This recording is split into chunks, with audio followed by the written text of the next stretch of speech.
Hi,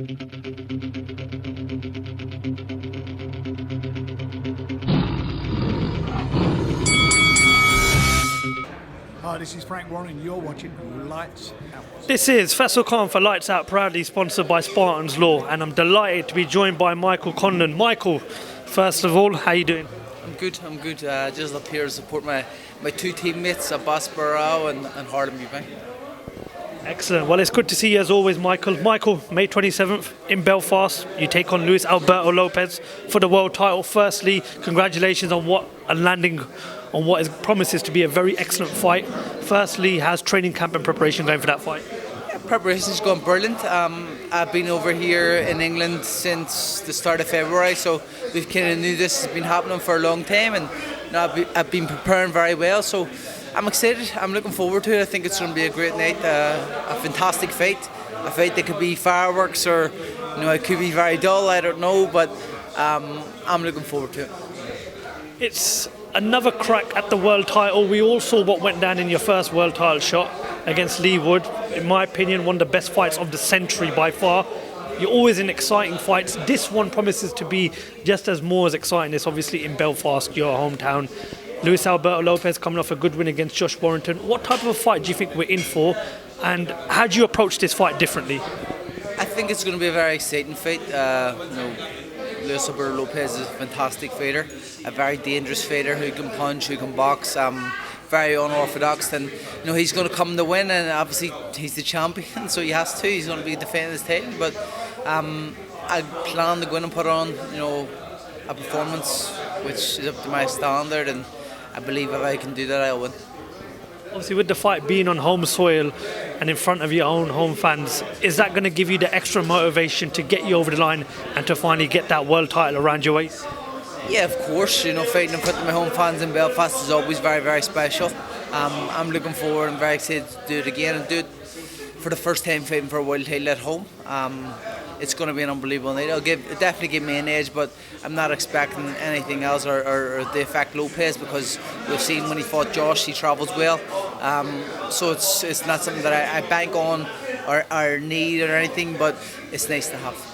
Josh Warrington's mentioned in previous interviews that Luis Alberto is a bit of a dirty fighter. He likes to use sort of different tactics in the ring. Are you expecting Luis Alberto to sort of have the same approach that he did with Josh to fight you? And what type of a sort of fight do you think he's going to bring? Do you think he's going to do anything different, or can we expect the same sort of tactical setup that he used for the Josh Warrington fight? I'm a completely different fighter, so he'd be very silly if he did do the same kind of things he done against Josh. I think the dirty fighter kind of thing is probably because he called Josh a dirty fighter. It's probably a little bit of back and forth. I don't really see him as a dirty fighter. I see him as very unorthodox and just some crazy stuff in the ring, and takes an awful lot of risks. But his biggest strengths, in my opinion, will be his biggest weaknesses in this fight. So yeah, I'm excited about it. I think that he's going to come to try to take my head off at times, but he knows he has a different task ahead of him than he did with Warrington. Yeah, I mean, it is definitely going to make for an exciting fight, and obviously there's so much out there for the winner. Reading rumours online today that Lee Wood could be set to take on Maurizio Lara in a rematch. Josh Warrington's still in the division. There's so many fights out there. What would be the best outcome if you do capture the world title? I mean, would you be open to a second fight with Luis Alberto Lopez, or would you be open to that rematch with Lee Wood, or would you look at the likes of Lara and Josh Warrington? What is it that you'd like to get your hands on?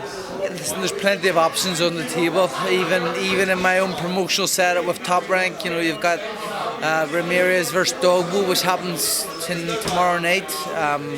So that's a very easy made unification. So that's for the WBO World Title, and that's unification which can happen right away.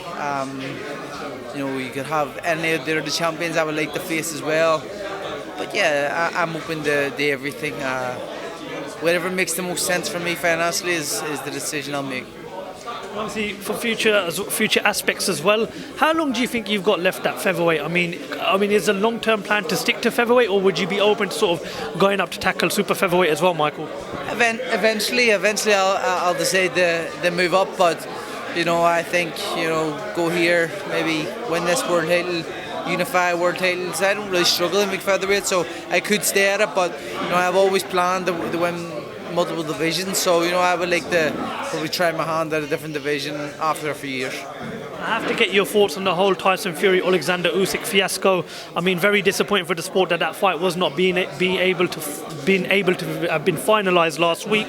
A lot of people had Tyson Fury sort of ducking away from the fight, but we saw an interview yesterday with Alex Krasik saying it was their side that pulled out of the negotiations. What would you like to see Tyson Fury do next? And if Anthony Joshua could pick up a win as well this weekend, is that the ideal fight that the fans want to see, Fury versus Joshua next? I would have liked to see the Usyk fight. I believe Usyk was treated very unfairly throughout it. The 70-30 split and stuff. He's the guy that holds most of the belts, all right. Fury is the lineal champion or whatever you want to call it, but the main guy in the division at the minute in terms of belts is Usyk, and I think for him to kind of have to concede that much in terms of money and stuff, I think it's crazy. I would like to see that fight happen. If it doesn't happen, I don't really care. He can fight Joshua, he can fight Wilder again. It's up to Fury what he wants to do. Any fight he fights is going to be a lot of money, a lot of eyes, a lot of people watching, a lot of people being there. So he can really do what he wants. I'm not too invested in the heavyweight division. I loved watching the Wilder fights and stuff with him, and even Joshua's fights and stuff, but it's not really a division which I'm too invested in. I have to get your thoughts on another Irishman like yourself, Conor McGregor. Carl Froch said that he'd be open to fighting Conor McGregor in a cage, the UFC octagon. I mean, shows that Carl Froch, and excuse my language, has a lot of balls for saying that, because we know Conor McGregor's going to go down as one of the most successful UFC fighters of all time, one of the most successful MMA fighters of all time. But is that something you'd like to see, or would you like to see Conor McGregor perhaps give boxing another shot and get in the ring with Carl Froch? I would probably like to see it. I don't think Froch stands a chance in a cage. Now, if he says boxing rules in a cage, well, it's just basically a boxing ring. It's not really. I don't think that's going to make a difference. But if there's kicks and there's takedowns allowed, Carl Froch does not last one round. I'll be honest about that. And I'm not trying to offend them or nothing, but it's a completely different sport. And when you've got legs and people trying to take you down and choke you out and stuff, it's different. Now, if you fought him in a boxing ring, there's only one winner there, and that's Carl Froch. He's too big, he's massive, punches like a horse, and is crazy fit. So that would be a very, very hard fight for McGregor to have if it was in a boxing fight. But if it was MMA, McGregor destroys him. Michael, before I let you go, what's your message to the city of Belfast, and what can we expect on fight night?